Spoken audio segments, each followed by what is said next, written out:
His mind part 20. തലയ്ക്ക് വല്ലാത്ത കനം പോലെ തോന്നിയ ആദി പതിയെ കണ്ണു തുറന്ന് നോക്കിയപ്പോൾ കാണുന്നത് ഒരു സോഫയിൽ കയറിനാൽ അവനെ കെട്ടിയിഴിച്ചിരിക്കുന്നതാണ്. അപ്പോഴാണ് അവൻ്റെ മനസ്സിൽ കുറച്ചു മുന്നേ നടന്നതൊക്കെയും ഓർമ്മ വന്നത്. പകപ്പോടെ ചുറ്റും നോക്കി അവൻ കാണുന്നത് അവൻ ഇരിക്കുന്നതിൻ്റെ ഇരുഭാഗത്തും നിലത്ത് കൈയും കാലും കെട്ടിയ അവസ്ഥയിൽ ബോധമില്ലാതെ കിടക്കുന്ന സാറയെയും മറുഭാഗത്ത് ദേവിയെയുമാണ്.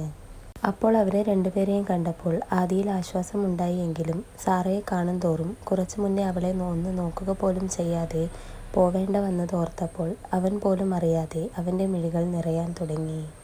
അതോടൊപ്പം തന്നെ അവൾ എങ്ങനെ ഇവിടെ എത്തി എന്നുള്ള സംശയവും അവനിലുണ്ടായിരുന്നു.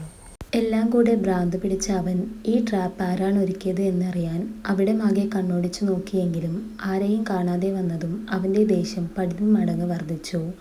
ഏത് ഡാഷ്മോനാടാ എന്നെ ഇവിടെ കെട്ടിയിരിക്കുന്നേ?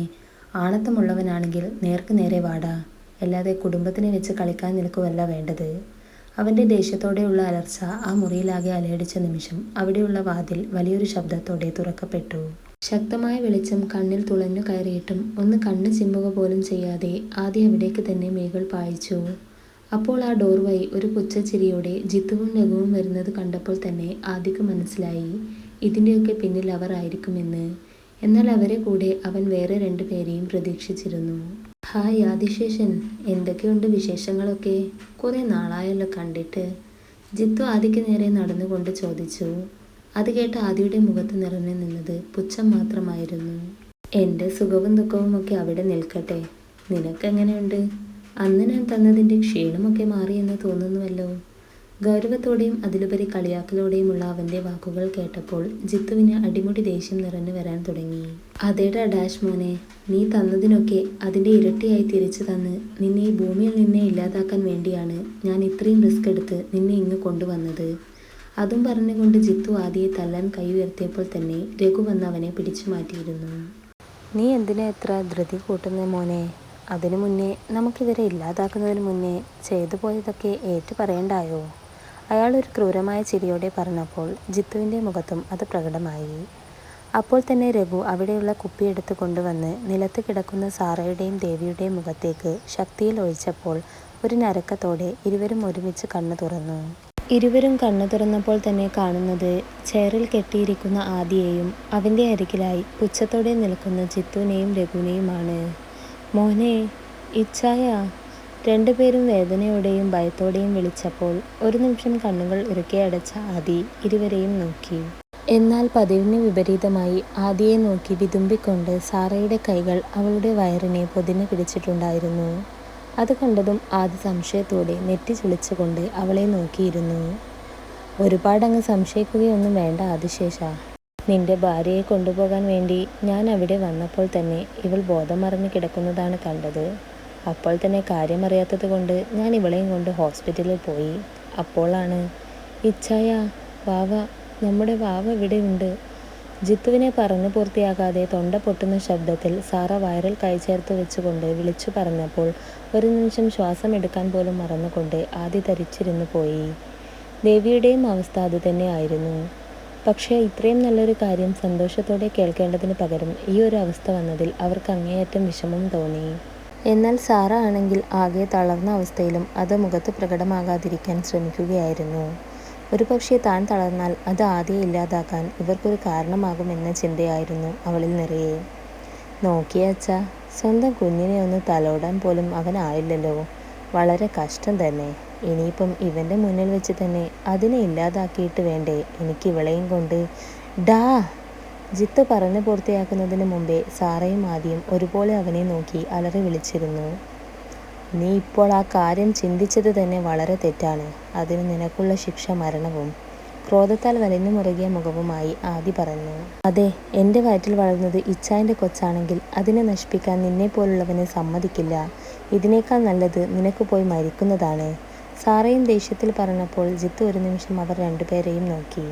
പിന്നെ വേഗത്തിൽ പാൻറ്റിൻ്റെ പോക്കറ്റിൽ കൈയിട്ടുകൊണ്ട് അതിൽ നിന്നും ഒരു മരുന്ന് നിറച്ച സിറിഞ്ച് കയ്യിലെടുത്തു. സ്വയം അത് തൻ്റെ കയ്യിൽ ഇഞ്ചക്ട് ചെയ്ത അവൻ അവിടെയുള്ള ചെയറിൽ ഒരു ഉന്മാദനെ പോലെ പോയിരുന്നു. അത് കണ്ടപ്പോൾ അത്രയും നേരം മിണ്ടാതെ നിന്ന രഘു മുന്നോട്ട് വന്നു. ഒന്ന് അടങ്ങ് പിള്ളേരെ, അവൻ ചെറിയൊരു കാര്യം പറയുമ്പോഴേക്കും നിങ്ങളിങ്ങനെ ദേഷ്യം പിടിച്ച് തുടങ്ങിയാൽ പിന്നെ എല്ലാം കേട്ട് കഴിഞ്ഞാൽ പിന്നെ എന്താവും നിങ്ങളുടെ അവസ്ഥ? അല്ലേ ദേവി? ദേവിയെ നോക്കി കൗശലത്തോടെ അയാൾ ചോദിച്ചതും അവർ തീപാറുന്ന കണ്ണുകളോടെ അവരെ നോക്കി. ശരിയാ, എല്ലാം കേട്ട് കഴിഞ്ഞാൽ പിന്നെയുള്ള കാര്യം ഞാൻ പറയേണ്ട ആവശ്യം വരില്ല. അന്ന് ദേവേട്ടനും ആദ്യം സഞ്ചരിച്ച കാറിൻ്റെ ബ്രേക്ക് അയച്ചു മാറ്റിയതും ആ പാർട്ടിക്കിടെ ആദിയുടെ ഡ്രിങ്കിൽ ലഹരി കലർത്തിയതും ഒടുക്കം ഇവരെ ഇല്ലാതാക്കാൻ വേണ്ടി കൊട്ടേഷൻ കൊടുത്തതുമൊക്കെ നിങ്ങൾ അച്ഛനും മകനുമാണെന്ന് ഇവർ അറിയട്ടെ. ആ കാര്യം നിങ്ങളുടെ നാവിൽ നിന്ന് രാവിലെ കേട്ടപ്പോൾ അത് പറയാൻ വേണ്ടി എനിക്കരികിലേക്ക് ഓടി വന്ന രമയെ വെടിവെച്ചത് നിങ്ങളാണെന്ന് ഇവർ അറിയട്ടെ. അടക്കാനാകാത്ത ദേഷ്യത്തിൽ ദേവി പറഞ്ഞു നിർത്തിയപ്പോൾ ആദിയും സാറയും അവിശ്വാസത്തോടെ അവരെ ഇരുവരെയും നോക്കി. സാറ അപ്പോളായിരുന്നു രമ മരിച്ചത് അറിയുന്നത്.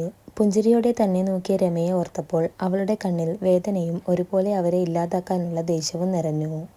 ഇതേസമയം ആദിയാണെങ്കിൽ കേട്ട സത്യങ്ങളുടെ നടുക്കത്തിലായിരുന്നു. അതൊരു പ്ലാൻ മേർഡർ ആണെന്ന് അവന് വിശ്വസിക്കാനേ ആയില്ല. ഓർമ്മയിൽ തന്നെ നോക്കി പുഞ്ചിരിയോടെ നിൽക്കുന്ന അച്ഛൻ്റെ മുഖം വന്നതും അവനിൽ അവരെ പച്ചയ്ക്ക് കത്തിക്കാനുള്ള ദേഷ്യം വരാൻ തുടങ്ങി. അതിൻ്റെ ഫലമായി അവൻ്റെ കൈകൾ ചേറിൽ മുറുകി. എന്നാൽ അവൻ്റെ ഭാവമാറ്റം കണ്ടിട്ട് പോലും കൂസലില്ലാതെ നിൽക്കുകയാണ് രഘു. അതേടാ, എല്ലാം ഞാനും എൻ്റെ മകനും കൂടി ചെയ്തതാണ്. ആ പിന്നെ ഇതിനിടയിൽ വേറൊരു കാര്യം പറയാൻ വിട്ടുപോയി. ആ മഞ്ജിമ മോളില്ലേ, അവൾ ഇനി ലോകം കാണില്ല. കാരണം അവളിപ്പോൾ ജേക്കബിൻ്റെ മുറിയിൽ കിടന്ന് നരകവേദന അനുഭവിക്കുകയായിരിക്കും. പുച്ഛത്തോടെയുള്ള അയാളുടെ വാക്കുകൾ കേട്ടപ്പോൾ ആദിയും സാറയും ദേവിയും ഒരുപോലെ നടുങ്ങിപ്പോയി.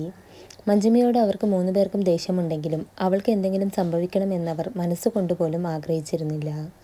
എടാ മഹാഭാവി, താൻ ഈ ചെയ്തതിനൊക്കെ നീ അനുഭവിക്കും. ഛേ, ഒരു പെണ്ണിനെ വേറൊരു കാമഭ്രാന്തന് മുന്നിൽ എറിഞ്ഞു കൊടുക്കാൻ നിനക്ക് നാണമില്ലേ? ദേവി അയാൾക്ക് നേരെ ആക്രോശിച്ചു. അച്ഛാ, മതി ഇവരോട് സംസാരിച്ചത്. ഇനി എൻ്റെ ഊഴം. എനിക്കിതേ ഈ ആദിശേഷനോടാണ് പക. തീർത്താൽ തീരാത്ത പക. അത് തീരണമെങ്കിൽ ഇവൻ്റെ മുന്നിൽ വെച്ച് തന്നെ ഇവൻ്റെ ജീവനെ ഇല്ലാതാക്കണം. ഡാ ആദിശേഷ, നിന്റെ ചോരയെ ഞാൻ ഇല്ലാതാക്കാൻ പോകുക. അത്രയും പറഞ്ഞുകൊണ്ട് ഉന്മാദത്തോടെ ജിത്തു സാറയ്ക്ക് നേരെ നടന്നെടുക്കാൻ തുടങ്ങി. അത് കണ്ട് അവൾ പേടിയോടെ പിറകിലേക്ക് നീങ്ങിയിരുന്നു. കൂടെ വയറിനെ ഇരു കൈകൊണ്ടും പൊതിഞ്ഞു പിടിക്കുകയും ആദിയെ ദയനീയമായി നോക്കുകയും ചെയ്തു. ഡാ, അവളെ ഒന്നും ചെയ്യരുത്. അങ്ങനെ എന്തെങ്കിലും നടന്നാൽ നിന്നെ ഞാൻ പച്ചയ്ക്ക് കൊന്നെടുക്കും ഡാഷ് മോനെ. ചേറിലെ കെട്ടിൽ മുറുകെ പിടിച്ചുകൊണ്ട് ആദി അലറിയപ്പോൾ അവനെ ഒന്നും നോക്കുക പോലും ചെയ്യാതെ ജിത്തു സാറയ്ക്ക് നേരെ ചെന്നു.